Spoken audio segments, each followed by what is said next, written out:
Today we have gathered here to do the puja to Sadashiva.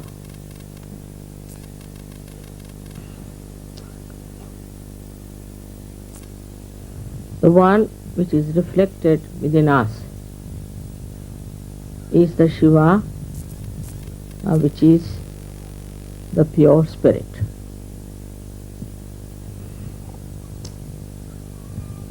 This pure spirit within us is the reflection of God Almighty, Sadashiva.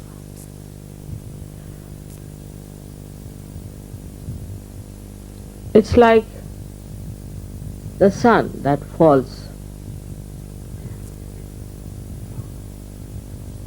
in the water and gives a clear reflection, or else it falls on the stone. It doesn't give any reflection at all. If you have, say, the mirror, the sun will not only fall on the mirror but will reflect back its light. In the same way, in the human beings, the reflection of God Almighty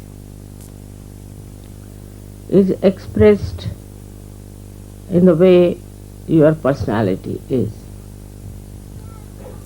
If your personality is clean and clear, innocent, then that reflection could be like a mirror.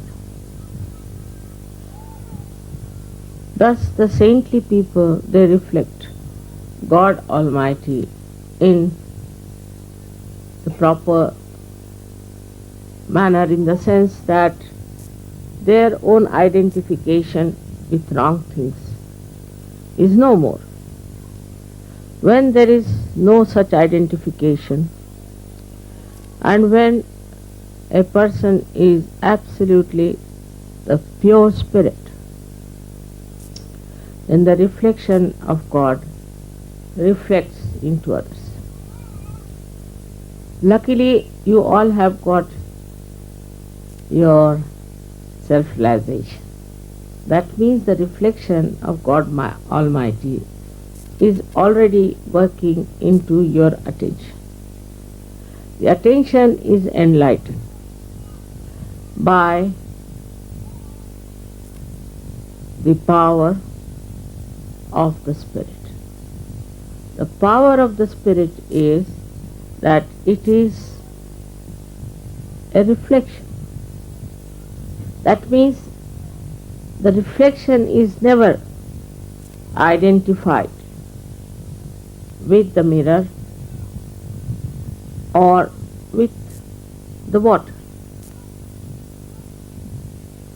It is there till the sun shines.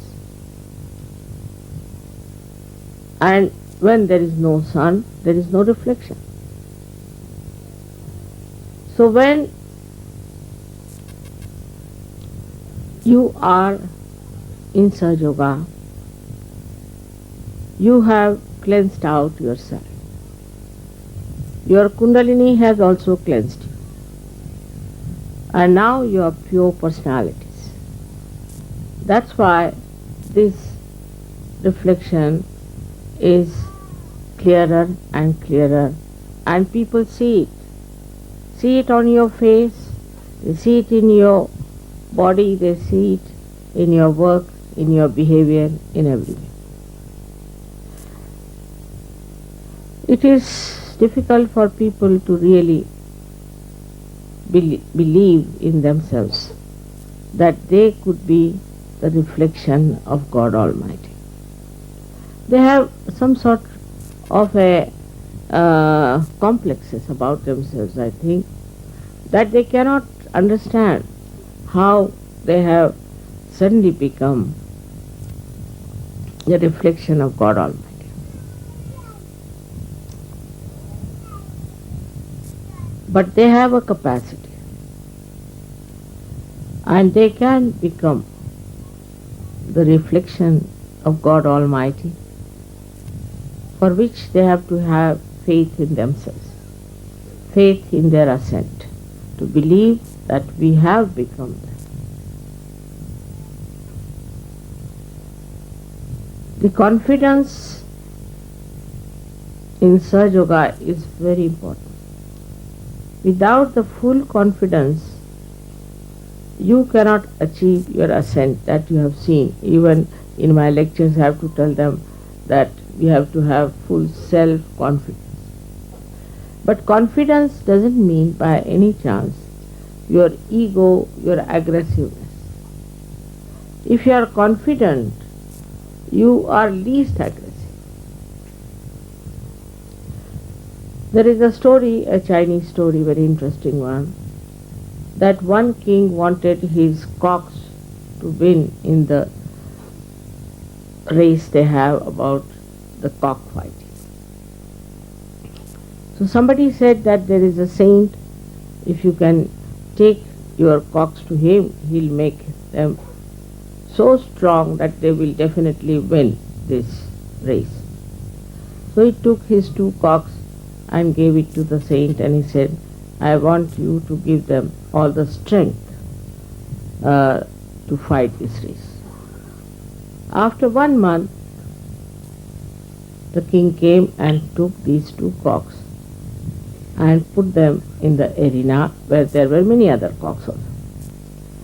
So the cocks started fighting and attacking these 2 cocks. But these 2 cocks were just standing very patiently, absolutely calm and quiet. Any kind of attack, they were just looking at it as a fun. And all the cocks got tired and they ran away from the arena, and that's how these 2 cocks won the game. This is what it is for us to understand. That for a person who is detached, he can never be attacked. We are attacked by so many identifications we have. Firstly, our family, then our country, then our religion, then all kinds of things, racialism.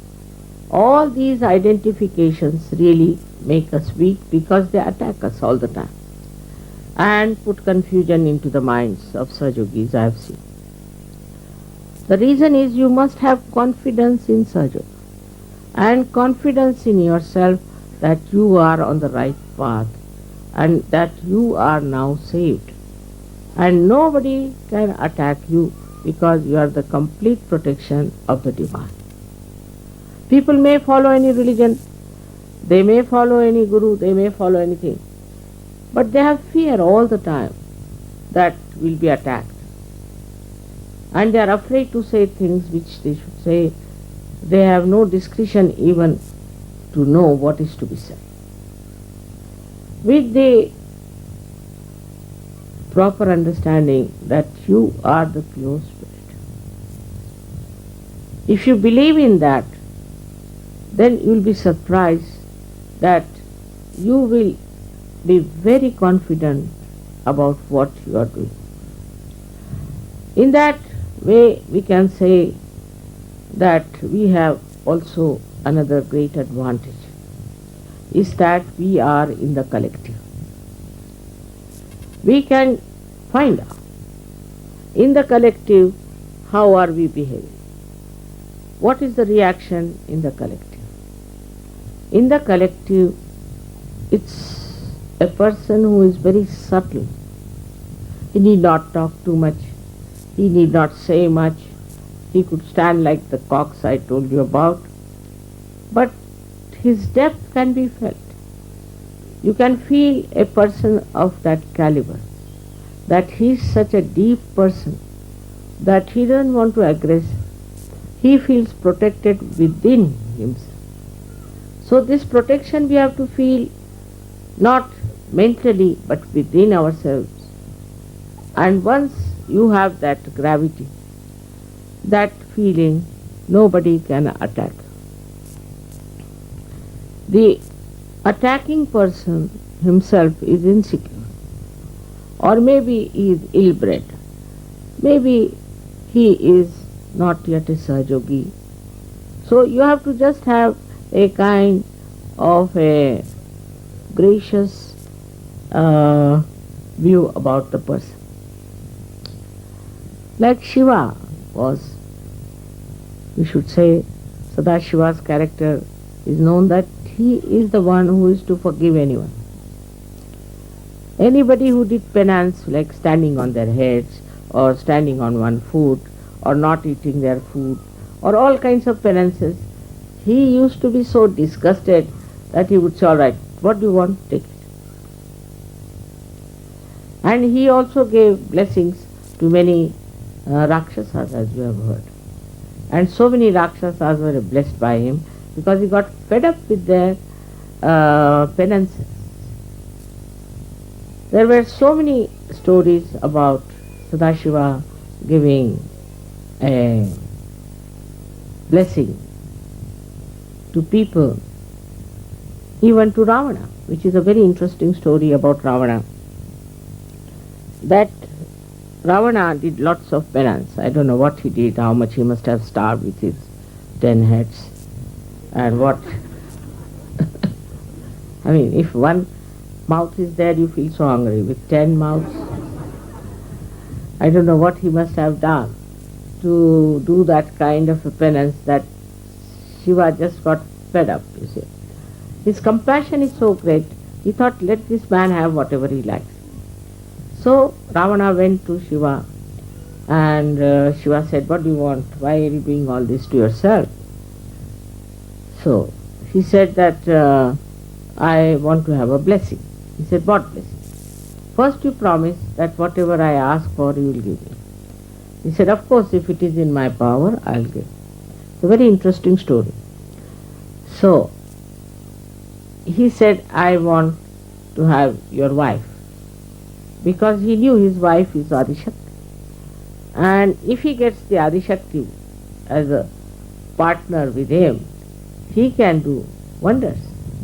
So he asked that I should get your wife as my partner.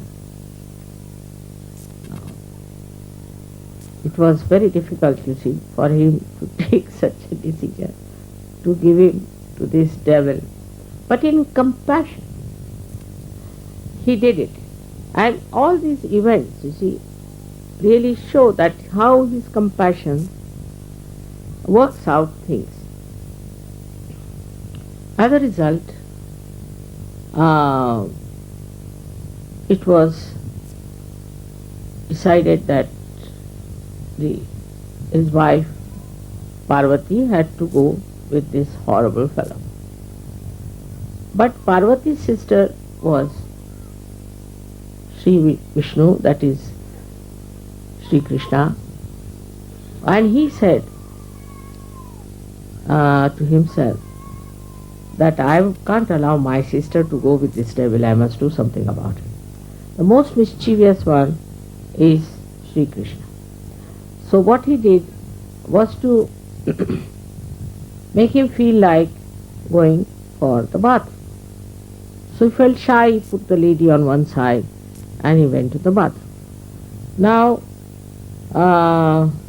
Shiva had warned him that you better be careful, because this Mother Earth is the mother of this lady, and never put her on the Mother Earth. You must carry him all the time on your back.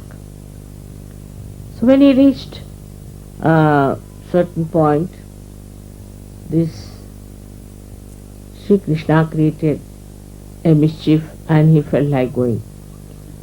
So he put her down. As soon as he put her down, the Mother Earth sucked her in and he didn't know what to do.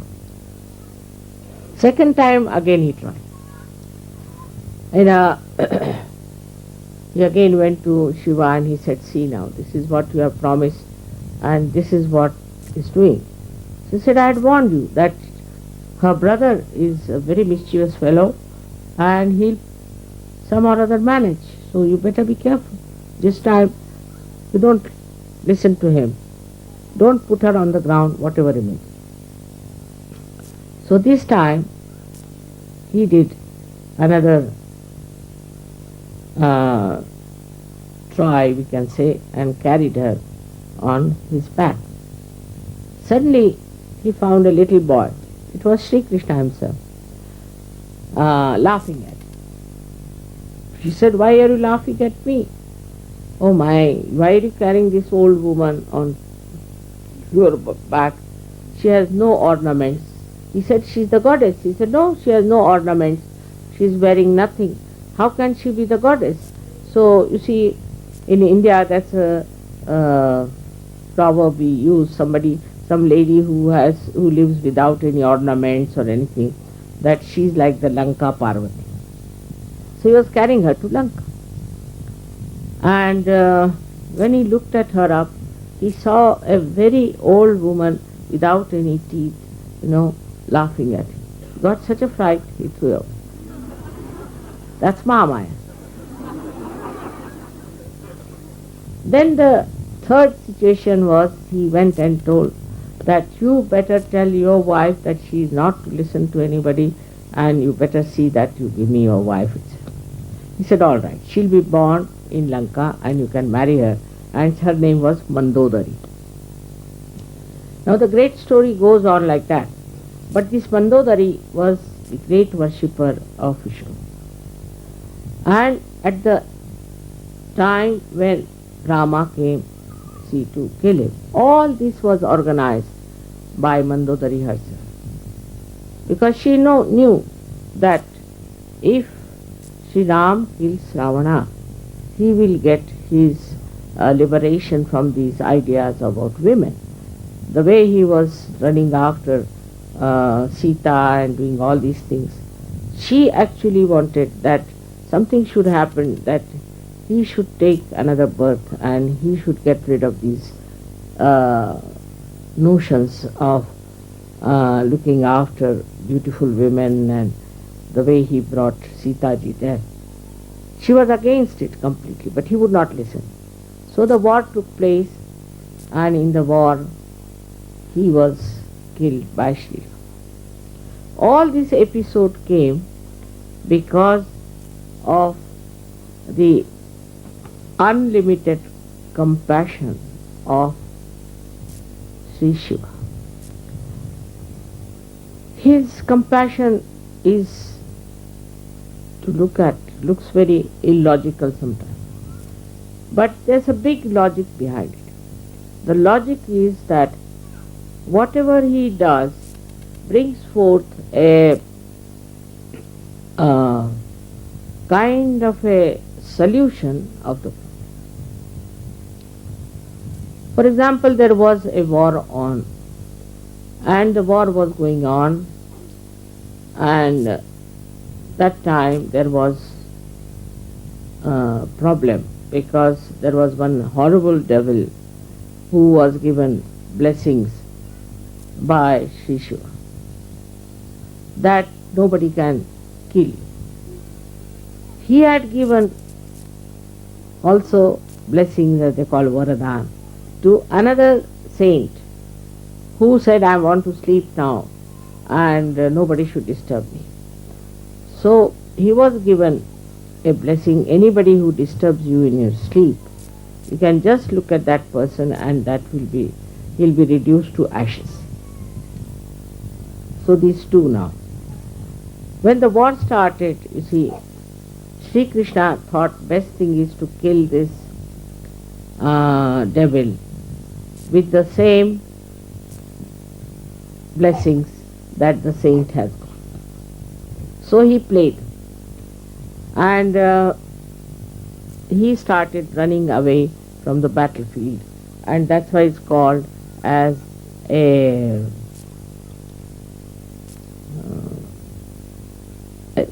warrior who has ran out of the field, ran chordas, the one who runs away out of the field of battle. And when he was running, he was wearing a shawl, Sri Krishna.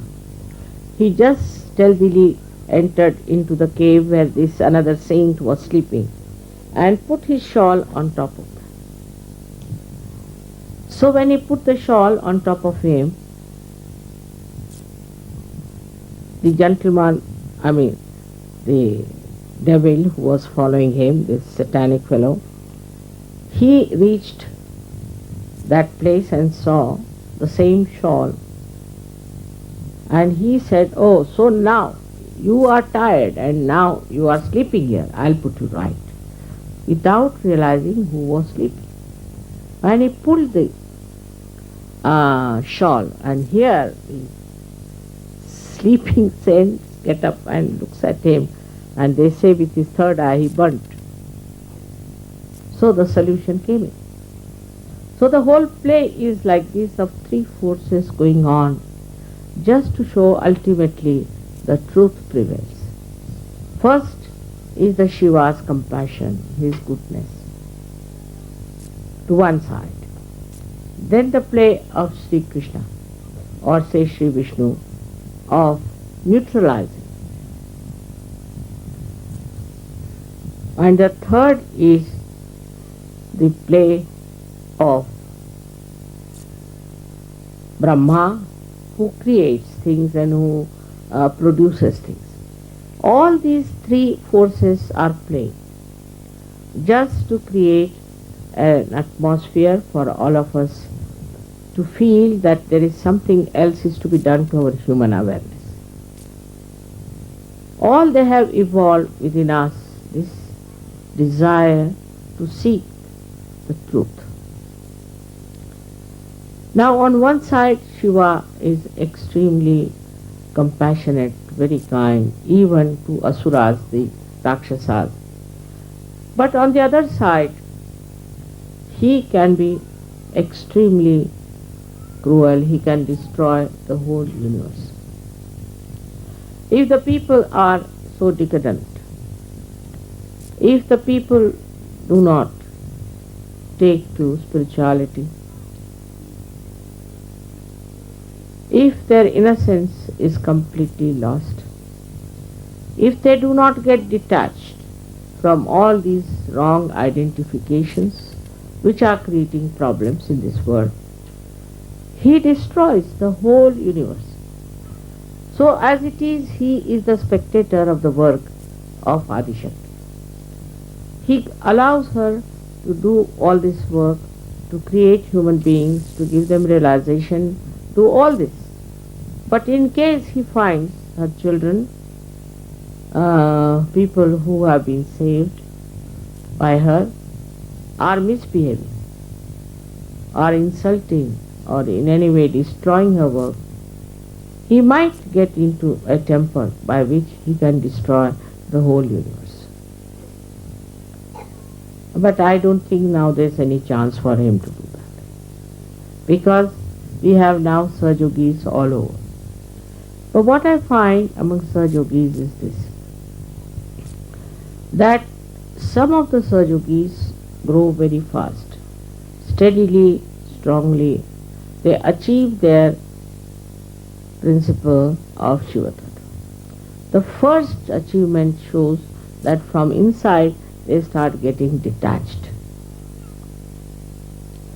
Now detachment is not mental.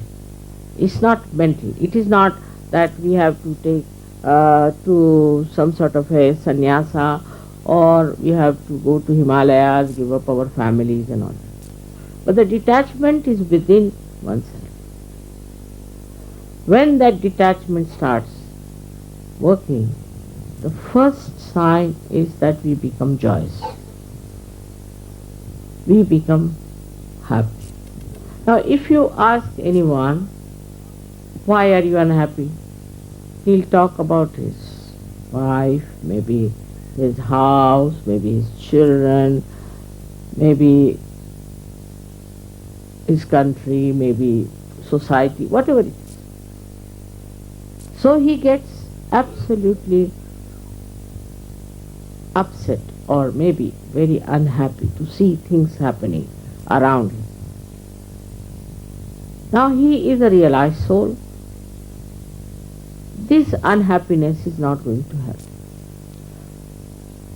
What is needed is now to know that you can correct all these ills of the society, of the family, of the whole country by transforming others, not by feeling bad. But while doing that, the main thing that you should have is a complete detachment. I was amazed when I first started Surge Yoga how people told me about their own countrymen, country fellows. I was amazed how they told me about their own religions, how wrong things they are doing. I didn't know so much as they told me. And I thought that this is a detachment that has come, that they can see clearly what's wrong. What's wrong with my society, with my people, with my relations, with my family, with my country, with the whole world. But it's only possible if you are not identified to any one of them. Otherwise, you will never see the defects. You will never see what's wrong with that person. You can never even see the chakras which are catching. So the first thing that should happen is detachment. Now how to achieve detachment is the point. Many people ask me, Mother, how do you get detached? Because I am not attached, you see. So I am already detached. I don't know how to do that way. But for you people, I would say, to understand yourself, you should introspect. Try to find out. To what thing am I attached? Why am I miserable? For whom am I worried? Why should I worry? Some things, you see, which were never very important, they become very important to certain surgeons. For example, I was told that in the West people don't care so much for their children. But as soon as they get realization, they just get attached to their children like as if with some glue. They cannot think what is good for their children. Everything about children they think is their primary duty. The other day I was surprised when they told me that it's the parents who want to come after the birthday puja. I was shocked. I mean, just on the way is birthday puja, and why should the parents want to come after that? When I told Yogi, he said, Mother will be very happy if they are here, and they should be. It will help the children, it will help the parents. But the whole now attention goes to the children, that we must leave the children there and we must look after them, and that's the only thing. So the attachment to children will definitely make you do such things which are not good for you. So this new attachment starts after Surge Yoga. I have seen very common. Then another attachment is, say, to your family. Normally there are no such things in the West. People are not attached to their family much, you see, they drink, they do all kinds of things. Suddenly they become self-realized, and it's like a boomerang, they come back to the family. They're so attached to the family, attached to the house, attached to everything. I just can't understand. If you are becoming the pure spirit, then you are detached, because you are just a reflection. You are the reflection of God Almighty. So all these identifications drop out. Now, one may say how to drop it out. I have never dropped them, but still I can suggest certain things which can come. First is meditation. You should discover about yourself what's wrong with you, which side is catching. Is it right or left side? With meditation you can find out. Are you attached to money? Are you attached to business? Are you attached to your family?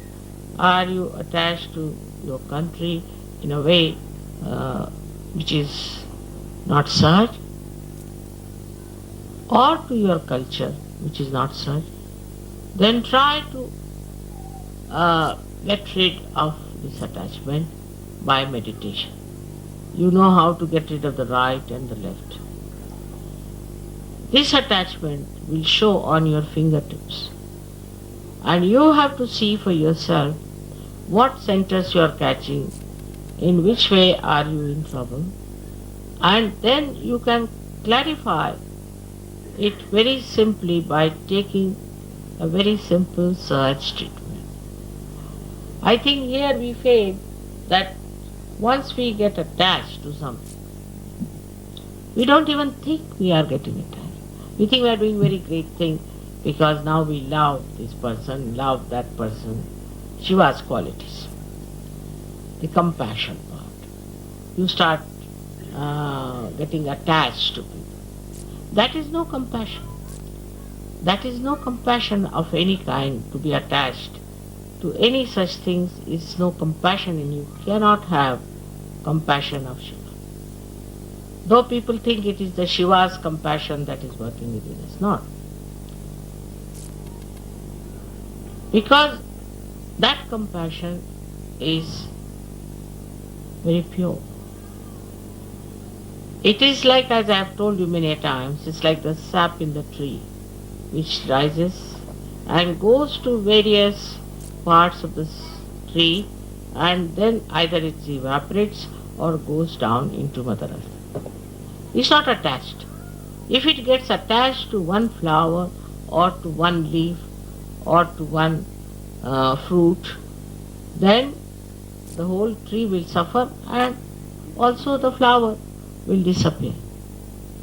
So this kind of attachment to a particular thing, to a particular idea, is not proper. In Sahaja Yoga I have found people are very adaptable and understand what they should do. But the main thing is meditation. In meditating on your heart, on the Shiva Tattva, on the principle of Shiva, you can definitely detach, and then the joy will be the maximum. Joy will be the maximum. I have seen people have interest in, say, food, or in clothes, or in house, anything. You can have interest. You should have interest. But in that interest, there should be enlightenment that you cannot get attached with. Some people say, who are, say, from South India, they don't like North Indian food. Those who are from North India don't like South India. It's a big problem. I asked the people in Indian Airlines, why don't you have some standard food? He said, what is the standard food of India? Tell me. It was a question. Indians are very particular about the taste and food. So, it's a fact, we don't have any standard food in India. But in the same way we can say in so many other ways that in the West people run after things which are not necessary. They do things just out of fashion, or I don't know, because their personality is not grown up. If your personality is grown up, then you see everything from an angle which is much higher than others, and you don't get dissolved with others. What you know is much higher, much greater, and much more joy-giving. Now these attachments, people think that is very joy-giving. If you get a child, and if you have, say, a wife, everything are joy-giving. It's a very wrong idea. The joy comes from your own source of your spirit. Whether your husband is good, whether your children are good or bad, whatever they cannot give you joy. It's only you can enjoy yourself. And this is why one becomes very forgiving. When nobody can harm you, then whom are you going to be angry with? That is another great quality of Sadashiva, is that he is extremely forgiving. He goes up to a point till he destroys the whole work of Adishakti. But otherwise he is very, very forgiving. And he also is very balanced about it. Once the Adishakti got very angry with the whole world was so decadent and all that, and she started destroying everything. So he put a little child under her feet, and such a big tongue came out with such a shock, she stopped her destruction. So his ways are such that a person who is to develop the Shiva principle within himself should be extremely forgiving. I know there are people who are very cruel, who are very torturesome. If you cannot bear it, all right, finish it off. I'll stand by you there. But if you can bear it, is better to bear and undergo this experience of bearing it, because it's not difficult to bear than to get out of it. For example, a lady came to me and she said, I'm going to divorce my husband. I said, why? Because he comes home very late and I get very little of him. But I said, when you divorce, you'll not get him at all. What's the logic? At least now you see him, whatever it is, whenever, whatever the time is there. But this is no solution. If you divorce him, you'll never see him. So what's the use of such a divorce? So many things like that can be understood once you are a detached person, that you are not to be attached to anything. Now, who can aggress you if you are not attached to anyone? Nobody can. Only thing, when you feel that you have to protest, you should, but with detachment. In protest also is important to absolutely to have a complete detachment. Now the main problem before us today is something else, is that we all have to ascend. And ascend with the equal strength. There's a story about some birds who were caught in a net. So they decided that we should get out of this net. And they tried. Everybody tried to get out. But nobody individually could work it out. So they all decided to fly together, 1, 2, 3, and go. And they took all that net with them, and they said, then they requested the rats that please come and cut our net, and they were free. So if it can happen between the rats and the birds, why not between us? So in collectivity, we'll be amazed in the collectivity how we could be helpful and joyous with each other. Now say something is wrong with your mother, father, sister, somebody. Doesn't matter. After all, you have the ocean of joy here with the collectivity. And your problems can be solved if collectively, if you want to solve your problem. So we have to depend on the collectivity. Very much to be one with the collective. I feel once you jump into the sea of Sahaj, the joy itself draws you together. Meeting each other is such a joyous. We have had so many experiences of that, of Sahajogis who have told me how happy they were to find Sahajogis somewhere out of the blue, and how they felt happy. So this tie between the Sahajogis is really the most joyous channel. And that is what is the source, we should say, of our becoming one together. Once you start enjoying each other,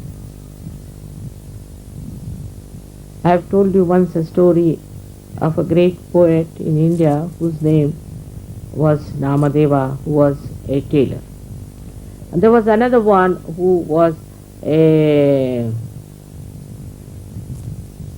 potter. Sometimes I miss out in English words. This potter was another poet, and he was called as Gorakuba. So when Namadeva went to meet him, a saint only feels like meeting a saint, looked at him and he just stood back. Then he said a beautiful couplet.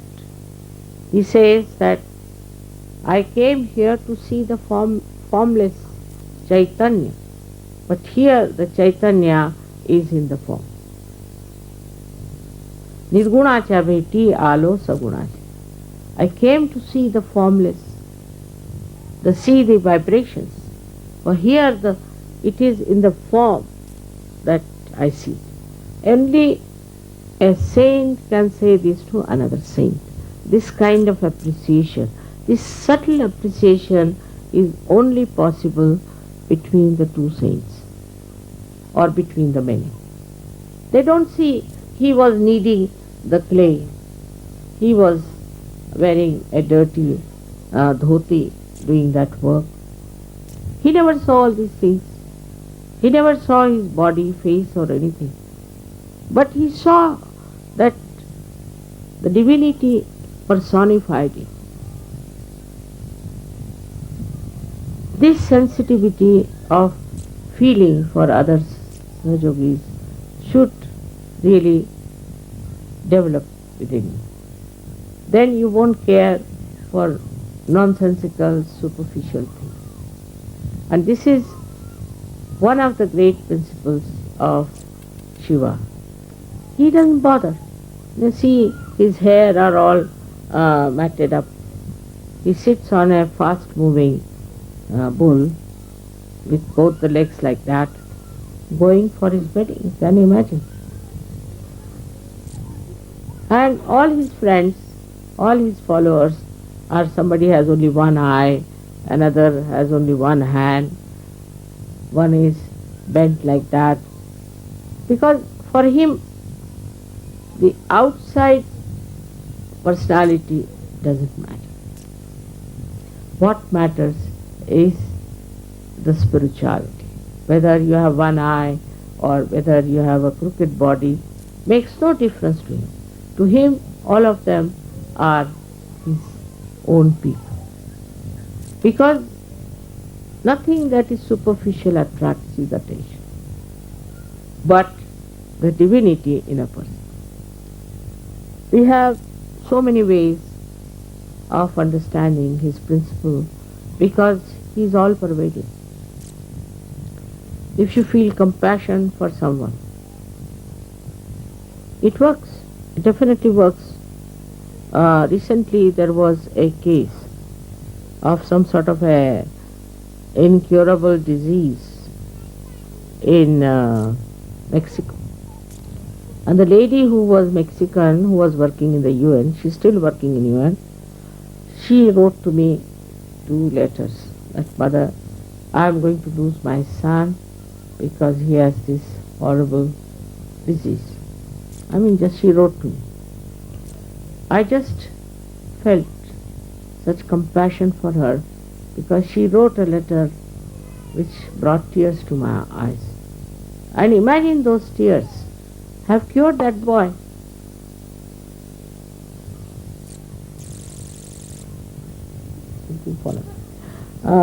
काय माहिती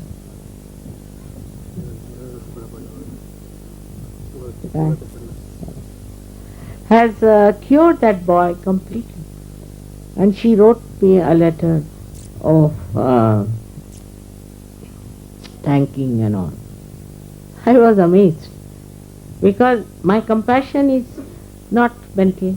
It just works. It's just there, just flows and works it out. In the same way, you can also become that. I want you to have all my powers. But first is the compassion. And a Sahajogi cannot ill-treat another person. Anyone, whether he's a Sahajogi or not a Sahajogi. That's not important. But nobody can aggress other Sahajogis. If you say even he is a non-Sahajogi, Sahajogi, Sahajogi should never aggress. That's not a sign of a Sahajogi. Sahajogi is different. Like the other day somebody said, I said, you're very hot-tempered. Yes, yes, I am. When somebody provokes me, I said, everybody when he's provoked only gets angry. Only the mad people are such who do not get angry even if they are provoked. You see. So, if you get angry when you are provoked, is nothing so great. Everybody gets angry like that when you are provoked. But if you say that if you are not provoked, then you will not get angry. That sort of a state is very different. So, what I find that in the whole atmosphere of today in the modern times, there's a big struggle going on, which is not Shiva's culture. Shiva's culture is I should say the Sahaj culture. If you are Sahajogis, you should have compassionate understanding of others' feelings, and also you should have readiness to look after not only Sahajogis, also non-Sahajogis. Then your compassion will become effective. Now, as you know, today the biggest problem of today's civilization is that Western culture has gone to dogs. They are going, I mean, when you read the newspaper, you are shocked the way things are happening. I don't know how many will realize it before their destruction. It's really self-destructive. On one side, this is the self-indulgent and permissive society which is working. Now, on the other side, I find the Islamic culture is trying to oppose it. That's correct. They are trying to oppose it is correct. But the way they are opposing is creating problems. If you oppress somebody, don't do this, don't do that, then they'll do it much more. I'll give you the example that if you go into the north of India, the culture is more Islamic. And the people are very licentious and all the time looking at women, not all but many. Though say they are Hindus or they say this and that, but still they have all these bad habits which have come from the Islamic suppression. When a woman is completely covered and nobody can see her, they become much more curious. I have some people who came to Bombay and somebody was traveling with me and was looking at every woman on the street. I said, your neck will break now the way you are going on. But it is a common practice there. Not only that, but this curiosity goes too far and people can become extremely immoral just like we are in the West. So the suppression of your desires is also wrong. Also this culture which outwardly suppresses, but inwardly people are very immoral. Once I was traveling from Riyadh to London and I went off to sleep. When I got up, I saw some other people sitting there all very nicely dressed up with short skirts and women with all the bow ties and this and that. So I asked their hostess, did we stop somewhere? She said, no, we have been going directly. I said, then who are these people? Same. They are so much changed. I mean, I was surprised that they were wearing such long, these chadar and all that. And now here they are with all these funny dresses. I couldn't understand. That's what happened. The curiosity created by suppression also is not helpful. In Sahaja Yoga, there is no question of separation. You become innocent. Just become innocent. That is the principle of Shiva. This Sahaj culture is in the center. It's neither too much of licentiousness nor too much of separation, but it is in the center.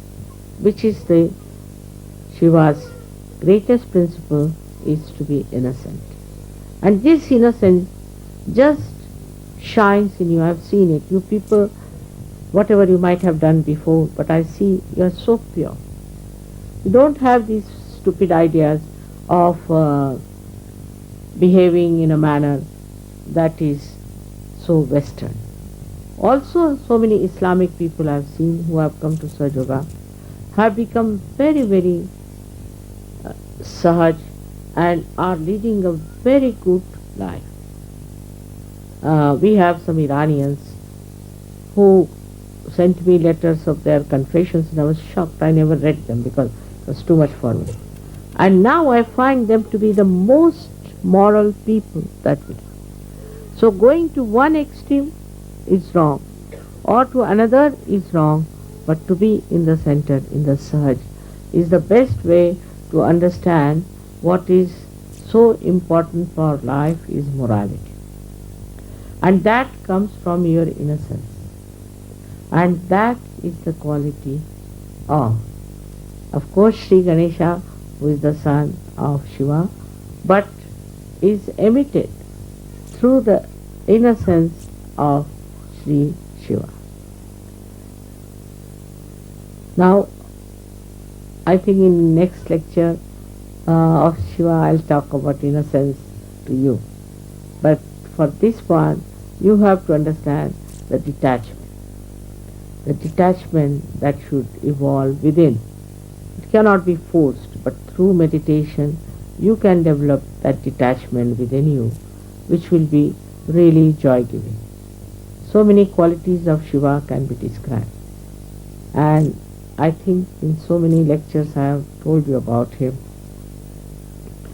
I have to just say that you should have also collective meditation in your ashrams. It will be a good idea.